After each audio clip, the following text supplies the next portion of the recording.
안녕하세요. 오늘은 RFHIC라는 종목에 대해서 한번 살펴볼까 합니다. 이 종목은 다른 종목의 영상의 댓글에 한번 봐달라는 요청이 있어서 살펴보는데요. 단기간 주가 상승이 굉장히 가파르게 나온 종목입니다.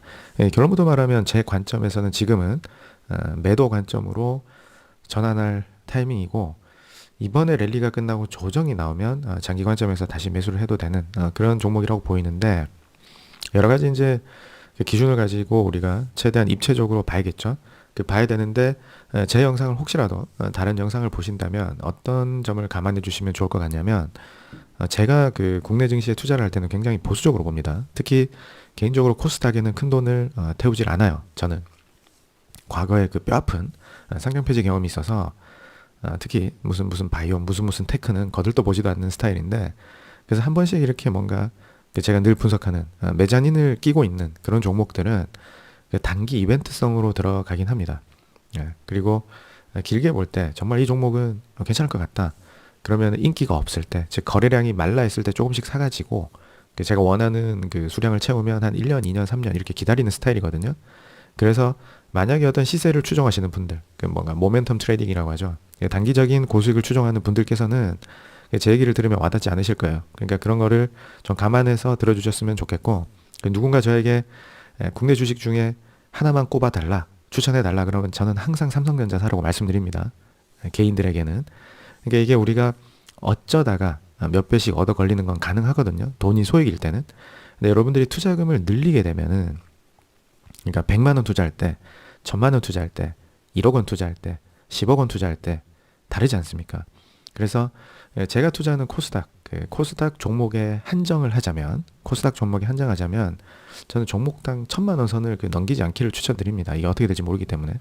근데 만약에 여러분들께서 돈이 많으셔가지고 1억 이상, 몇 억대, 단단히 억대를 굴리신다면 전자닉스 하셔야죠. 안전하게. 물론 뭐 저보다 뭐 잘하시는 분들 많으시겠지만 그런 분들이야 알아서 하시면 되는 거고. 근데 이런 아주 미세한 미세한 구독자, 미세한 조회수를 가진 제 채널을 보시는 분들께서는 오죽하면 제 얘기를 들으실까 하는 생각이 드는데, 그런 분들께서는 큰 금액을 태우지 않으셨으면 좋겠다. 근데 우리가 타이밍이라는 관점에서 보면 지금 정부가 증시에 굉장히 우호적이지 않습니까? 근데 이런 시절에는 그래도 좀 더 공격적으로 해도 덜 다치지 않을까라는 생각이 들어요. 일단 기초적인 국내 증시 체력을 보셔야 되는데, 엊그저께 오늘이 2026년 4월 9일 지금 새벽이거든요. 오전 2시 한 50분 정도 됩니다. 그런데 우리가 지금 반도체가 굉장히 좋잖아요. 그래서 국가 전체적으로 약간 생각을 해보시면, 우리가 이런 겁니다. 우리가 어릴 때 학교에서 수학 시간에 집합이란 거 배우지 않습니까? 전체 집합이 있고 부분 집합이 있다면, 대한민국이라는 전체 집합 안에서 요 RFHIC와 같은 이 코스닥 종목들은 아주 미세한 부분 집합일 뿐이죠. 전체 한국 증시라는 전체 집합에서 제일 덩어리가 큰 게 반도체 아닙니까? 그러면 반도체가 얼마나 좋으냐에 따라서 시장의 기초 체력이 결정이 돼요. 근데 최근에 반도체 가격 많이 올랐죠. 그리고 반도체 뭐 슈퍼 사이클이라고 하는데, 그 정도로 지금 삼성전자 하이닉스의 실적이 굉장한 규모로 나오고 있거든요. 좀 더 추적을 해봐야겠지만 삼성전자와 하이닉스의 실적이 지금의 수준으로 유지가 된다면 코스피가 떨어지기가 굉장히 어렵습니다. 저는 개인적으로 그렇게 생각을 해요. 이게 우리가 과거의 가격에 너무 치중을 해서 생각을 하면 앞으로 시장에서의 기회를 날려버릴 수 있거든요. 지수로 보면 지금 오늘 한 5,800이 넘었으니까 굉장히 1년 전의 지수와 비교해서 지수가 2배 오를 정도니까 이거 버블 아니냐라고 생각하실 수 있지만, 우리가 레벨업이 되는 관점, 상법 개정도 있었잖아요. 그렇게 생각하면 지금 이란 미국 전쟁이 끝난다라는 가정으로, 그게 조만간의 협상을 통해서 끝나게 되면 지수가 더 올라갈 가능성이 훨씬 높습니다. 자, 그런 관점에서 시장 전체적으로 이란 미국 전쟁이라는 리스크를 빼면 그게 길어지면 얘기가 달라져요. 길어지면 또 이제 코스피가 내려가겠죠. 그것에 대해서는 제가 별도의 영상을 한번 정리를 해보겠습니다. 아무튼 RFHIC를 볼 때 업종이랑 무관하게 다시 한번 코스닥 종목을 보실 때, 우리가 코스피를 떠받치는 두 개의 기둥인 전자닉스가 멀쩡하냐? 그럼 괜찮다. 증시는 괜찮다. 전체적으로.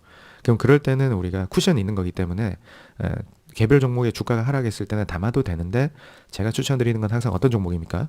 미래의 성장 섹터에 있는 종목들만 하셔라. 그런 말씀을 드려요. 아니면 기술적인 어떤 우위를 점하고 있는 개별 호재를 가진 종목들. 자, 그런데 그럼 이제 이 RFHIC에 대해서 일단은 추세를 보면 여기 재무제표인데요. 뭐 이거는 다른 거는 크게 안 봐도 될 것 같은 게 일단 대주주, 최대주주 지분이 안정적이고 제가 지금까지 제 채널에서 살펴봤던 메자닌 종목 대비해서는 좋은 점이 뭐냐면 삼성자산운용이 주요 주주로 들어와 있어요. 그럼 이런 그 지분은 쉽게 매물로 출회되지 않거든요. 뭐 나가면 공시를 하겠죠. 근데 일단은 최대주주 및 특수관계인들이 다 합쳐서 한 21명인데 그 지분이 33.5%고 삼성자산운용 5% 자사주 해가지고 대략 43% 정도 되는 지분이 묶여 있어요. 그러면 전체 주식 수가 2,600만 주인데 시장에 유통되는 건 한 1,500만 주가 안 될 겁니다. 자, 그렇게 되면 뭐 그런 관점에서 괜찮다. 주식 수가 동전주처럼 뭐 1억 주 넘는 그런 상태도 아니고. 그럼 이제 최근 몇 년 동안의 경영 실적을 보셔야 되는데 2021년에 매출이 1,000억대죠. 연결 기준입니다. 이게 1,000억대인데 이게 2025년에 1,800억이니까 5년 동안 대략 80% 정도 매출이 증가해요. 5년에 80% 성장했다는 얘기는 일반적인 인플레이션이랑 비교하면 나쁘지 않죠? 나쁘지 않습니다. 그러니까 매출이 떨어지는 종목은 가급적 피하시는 게 좋아요. 인플레도 반영을 못하는 종목이니까. 우리가 주식 부동산 투자를 왜 합니까? 수익 추구가 물론 원칙이지만 첫 번째는 인플레를 방어하기 위해서 자산에다가 현금을 묻어놓는 개념이잖아요. 그래서 주식을 하시든 부동산을 하시든 간에 인플레이션보다는 그 가치 상승이 가파른 쪽에 하셔야 상대적으로 실질 수익을 볼 수가 있는 거죠. 그래서 이 종목은 성장이 그래도 나쁘지 않다. 그런데 2025년까지는 지금 보세요. 2021년부터 5년 동안 80% 성장을 했지만 당장 올 연말에 예상되는 실적이 굉장히 증가폭이 가팔라요.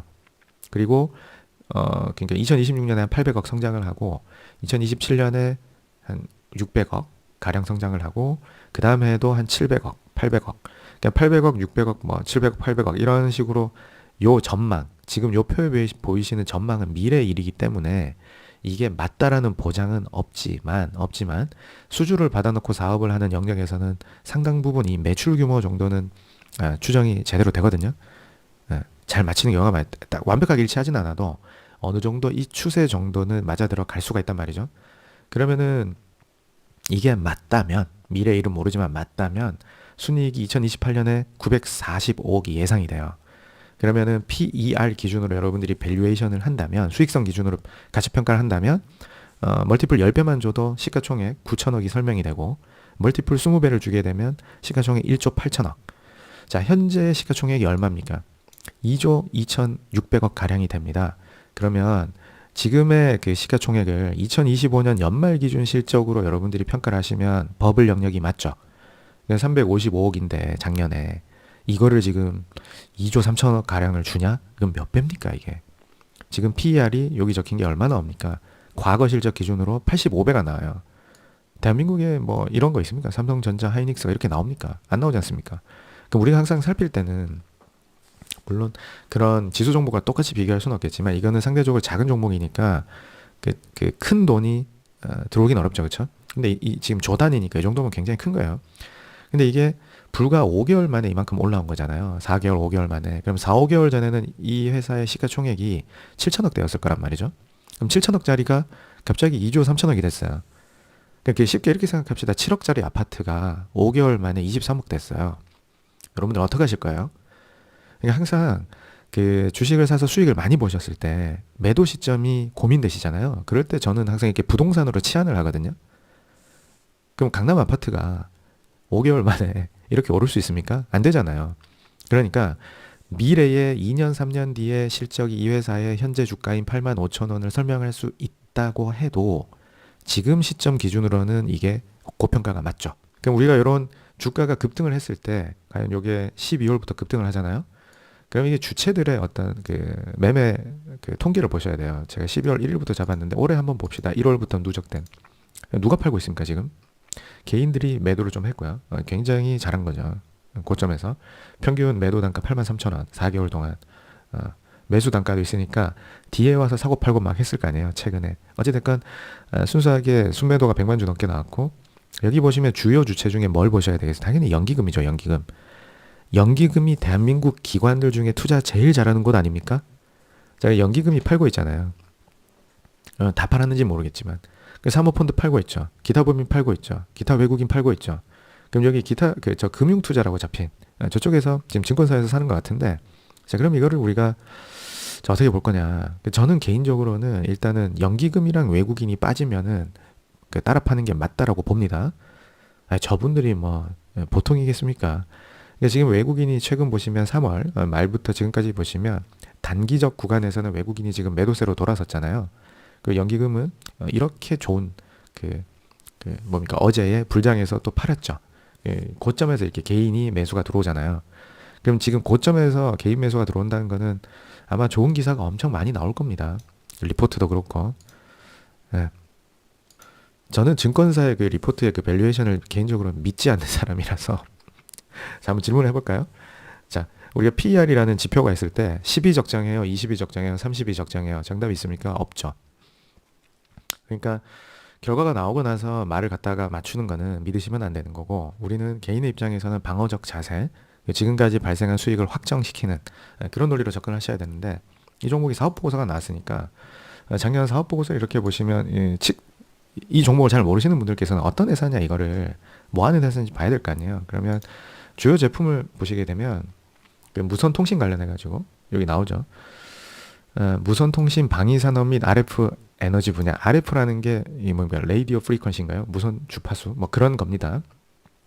그래서 질화 관륨 기반의 반도체를 개발 및 생산하고 있다니까 어떻게 돼요? 섹터로 역점, 이게 어디 들어가야 됩니까? 통신에도 엮이고 요즘 잘 나가는 방위산업에도 엮이고 반도체에도 엮이죠. 그러니까 섹터로 봤을 때는 좋은 쪽에 있다. 그래서 이거를 단기간에 지금 당장 매도하기보다는 좀 더 관성을 가지고 갈 수 있다. 제가 무조건 파시라는 게 아니에요. 제가 보기에는 단기간 고평가는 돼 있는데 더 갈 수 있다. 더 갈 수 있다. 그런데 그다음 요걸 보시면은 이제 여기 매출 이걸 보시면 뭐 요게 갈륨이고 요게 질소니까 나이트로젠이겠죠. 질화 갈륨 트랜지스터와 전력 증폭기를 팔고 있다. 그렇게 돼서 뭐 주요 제품 그 매출 비중을 보면 전력 증폭기네요. 그렇죠? 네. 그리고 여기 보시면 전력 증폭기의 핵심 소자로 들어가는 GaN 트랜지스터를 생산하는데 이게 진공관이라는 것을 대체한다. 네, 그런 거고. 그래서 나름의 어떤 기술력이 있다. 요약하자면 쭉 읽어보시면 기술력이 있다. 네, 그런데 그러면 이건 좋은 쪽의 그 뭡니까 내용을 너무 확대 해석을 지금에 와서 하면 안 됩니다. 불과 5개월 전에 만약에 여러분들이 투자를 하셨다면 어떤 뷰를 가지셨는지를 상기를 해보시란 얘기예요. 최근에 들어온 분들이 아니라면 뭐라 그러지, 보유자분들께서는 신규 추격 매수를 이 고가에서 하시려는 분들 입장에서는 조심하시는 게 맞는데, 이렇게 주가가 단기간에 몇 배 오른 상태에서 우리가 어떤 게 위험하냐 이런 걸 확인을 해야 되잖아요. 그럼 일단 첫 번째, 오버행이 있느냐? 오버행이 있습니다. 여기에 교환사채라는 게 310억짜리가 있습니다. 교환사채가. 그래서 이게 교환 가격이 34,200원이거든요. 자, 요 공시를 한번 보셔야 되는데, 이 교환사채 310억을 발행하는 목적은 운영자금이에요. 그러니까 운영자금은 고정비로 쓰겠다는 얘기죠. 그러니까 시설 투자 아닙니다. 이 만약에 교환사채 자금이 시설 투자에 들어간다면 회사에서 판단을 어떻게 하는 거죠? 시장의 성장에 따라서 생산 능력을 확충하겠다는 게 되잖아요. 그러면 지금의 매출 상승세가 더 가팔라질 수도 있는 거죠. 근데 시설 투자금은 아니고죠. 310억은 운영자금입니다. 그런 거고, 교환 가격은 이렇게 적혀 있고, RFHIC 김영식 보통주 자기 주식 자사주랑 바꾸는 거예요. 90만 주. 근데 여기에 어떤 얘기가 있냐면 시가 하락에 따른 교환 가격의 조정은 없다. 그러니까 시세가 떨어진다라고 해서 저 교환 가격을 낮추진 않아요. 그러면은 현재 주가가 34,000원 밑으로 내려가기는 뭐 내려갈 수도 있겠지만 일단은 요 조정은 없다는 거고. 근데 이게 그 발행된 게 25년 하반기이기 때문에 이게 언제 청구가 될 수 있냐면 작년 11월부터죠. 11월. 그럼 이게 교환 청구가 되고 나면 이게 시장에 쏟아질 수 있는 물량이 90만 주가 있다는 거죠. 그럼 이게 지금 청구가 되어 있냐, 그런 것들 여러분들이 보실 때는 뭘 보셔야 됩니까? 그 금감원이나 이런 공시 사이트에서 공시를 보셔야 되는데, 네, 이렇게 한번 살펴보겠습니다. 여기 보시면 저게 발행이 된 시점이 작년 9월인가 여기잖아요. 여기 10월 달이잖아요. 발행이 돼 가지고 자기 주식 처분 보겠습니다. 이걸 보면 네, 여기에는 일단은 요게 이런 식으로 뭡니까 자사주를 바꾸기로 했으니까 이렇게 돼 있는데 여기에 실제 처분일은 교환권 행사 시점에 확정된대로 말이 있잖아요. 그래서 뭡니까 채권자들이 빌려준 이 310억을 자사주로 바꿔주세요라고 하는 교환 청구권 행사를 해야 이제 바꾸는 거예요. 근데 그게 언제 나오냐면 보통 공시가 됩니다. 그러면 교환 청구권 행사가 되게 되면 여기에 공시에 나올 거예요. 근데 제가 10월달 이후로 이렇게 봐도 지금 교환 청구권 행사 공시가 없죠. 그러면 지금 아직까지 청구가 된 건 아닙니다. 그렇다면 우리는 저 90만 주에 해당하는 물량이 언젠가 청구가 돼서 시장에 쏟아지면 사실은 제가 봤을 때는 그때를 매도 타이밍으로 잡으셔도 되는데 언제일지 모르잖아요. 지금 우리가 생각하기에는. 그쵸? 그러니까 대형 투자자, 즉 310억을 투자한 사람들이 팔고 나갈 때는 충분한 수익을 올렸으니까 팔고 나갈 텐데 보통 저런 메자닌이 연평균 목표 수익률이 한 30%에서 50% 정도 되니까 특정 주체들이 집중적으로 매도하기 시작하면 주가가 당연히 올라가기 어렵겠죠. 교환 가격이 34,000원이니까 아마 그 투자자들이 최소한 5만 원 위에서는 다 팔려고 할 것 같거든요. 그러면 지금 당장 교환 청구해서 던져버리면 쭉쭉쭉쭉 밀려서 많이 내려올 수 있어요. 그러니까 아직은 추세가 살아있고 하니까 요 21선을 훼손하고 완전히 꺾여버리기 전에는 괜찮을 것 같고 고점에서 이렇게 거래량이 뭐 한 달 전에 좀 터지긴 했지만 요 날 한번 볼까요? 누가 어떻게 되는지. 이 거래가 고점에서 많이 터지면 해석을 어떻게 하셔야 되냐면 이거는 시간이 지나고 나서 해석이 되는 건데 3월 11일자를 보겠습니다. 3월 11일자를 보시면 요때 외국인이 많이 매도를 하죠. 그러니까 지금 외국인이 봤을 때는 3월 11일 주가인 89,000원, 9만 원 선이면은 이거는 좀 비싸다라고 생각을 하는 거겠죠. 네, 그러니까 지금 가격에서 더 올라갈 수는 있지만 9만 원, 10만 원 이런 식으로 가게 되면 물량이 더 쏟아질 가능성이 있고 그리고 오버행이 항상 여기는 잠재되어 있다. 그리고 청구를 할 수 있는 시간이기 때문에 청구 시점이 지나죠. 그렇죠? 지금부터는 언제 교환 청구권이 행사가 되어도 이상하지 않다. 그렇게 청구권 행사되면 그분들도 뭐 하루 만에 다 팔진 않을 테니까 나눠가면서 최대한 좋은 가격에 팔려고 할 거거든요. 그래서 혹시라도 어떤 기사 같은 거 보실 때 좋은 쪽으로만 치중하지 마시고 지금 제가 충분한 수익을 보신 분들은 그 매도 고민을 하시는 게 어떠냐라는 건데 이게 아까 전에 말씀드린 것처럼 실적이 이게 정체가 되는 종목이 아니기 때문에 제가 뭐라고 말씀드리기가 좀 어려운 면이 있긴 해요. 미래의 가격은 모르지만 저라면 팔겠다는 거예요. 다시 한번 왜 그렇다고 그랬죠? 앞으로도 매출이 성장하는 건 맞는데 지금 주가를 설명할 수 있는 매출이 되려면 최소한 2년 뒤가 돼야 돼요. 지금 전망하는 매출이나 수익이 2년 뒤까지는 전망이 되지만 그 뒤는 어떡할 거냐. 그 뒤에 꺾여버리면. 그럼 지금 시세 분출할 때 뭡니까? 뭐 이걸 기사나 경제지에서는 최대한 좋은 것만 얘기해서 미래 실적까지 갖다 붙여서 더 간다라고 개미들을 꼬실 수는 있겠지만 거기에 이제 우리가 낚이면 안 되는 거죠. 기본적으로 봤을 때 이걸 물어보셨으면 좋겠습니다. 본인 스스로에게 이게 하이닉스보다 좋냐? 삼성전자보다 좋아? 그러면은 아마 판단이 명확해지실 것 같은데 그 비율적으로 봐도 그렇단 말이에요. 그럼 삼성전자, 하이닉스와 같은 대표 종목은 미래 실적 기준으로 생각을 한다면 지금 주가에서 두세 배 더 올라도 되거든요. 자, 과연 이 종목이 그런 영역에 들어가 있는 거냐? 그런 걸 이제 생각을 하셨으면 좋겠고, 그래서 당장 팔기가 싫다. 그럼 제가 말씀드린 저 310억 투자한 교환사채 투자자들이 청구권을 행사하는 그 시점부터는 본격 매도를 하면 되는데 그분들이 과연 여기서 더 올라가서 정말 그 봉우리에서 팔지는 모른단 말이에요. 지금부터 매도를 해도 그분들 입장에서는 아직 투자 기간 1년도 안 되거든요. 투자 기간 1년도 안 됐는데 지금 8만 원대에서 싹 팔면 저게 지금 수익률이 100 몇십 %가 되는 거 아닙니까? 그럼 완전 투자 성공이죠. 그래서 이런 메자닌이 있는 종목들 같은 경우에는 그 없는 종목보다 좋은 점이 딱 요거 하나거든요. 저분들이 나갈 때 같이 나가면 된다. 오늘 뭐 이렇게 제가 잘 모르는 종목이다 보니까 이것저것 살펴보고 한다고 뭐 말도 좀 제대로 정리가 안 되고 해서 시간이 좀 길어졌는데 아무튼 그 투자하시는 분들께서 조금이라도 뭔가 해석상에 지금의 이 가격을 어떻게 해석할 거냐. 아까 말씀드렸던 이 고가에서의 대량 거래를 지나고 나서 볼 때 이거를 매집으로 볼 거냐 매도로 볼 거냐 이런 거 있잖아요. 그러니까 시세 끝자락에서의 거래 발생이냐 아니면 앞으로 이만큼의 어떤 추가 시세를 위한 매집 흐름이냐라고 봤을 때 요때 매도 주체가 외국인이라는 게 그렇게 좋아 보이진 않는다라는 거죠. 요때 만약에 개인들이 싹 팔고 외국인과 기관이 싹 받았다면 어떻게 돼요? 9만 원 돌파하고 더 가겠네라고 생각할 수 있지만 요때 매도한 주체가 외국인이고 개미가 그 외국인들의 매도 물량을 상당수 받았기 때문에 요 8, 9만 원 선에서 그래서 이게 아마 올라가면 올라갈수록 그 뭡니까 차익 실현 매물에 대한 부담이 생긴다. 그런 거죠. 단기간으로 보면.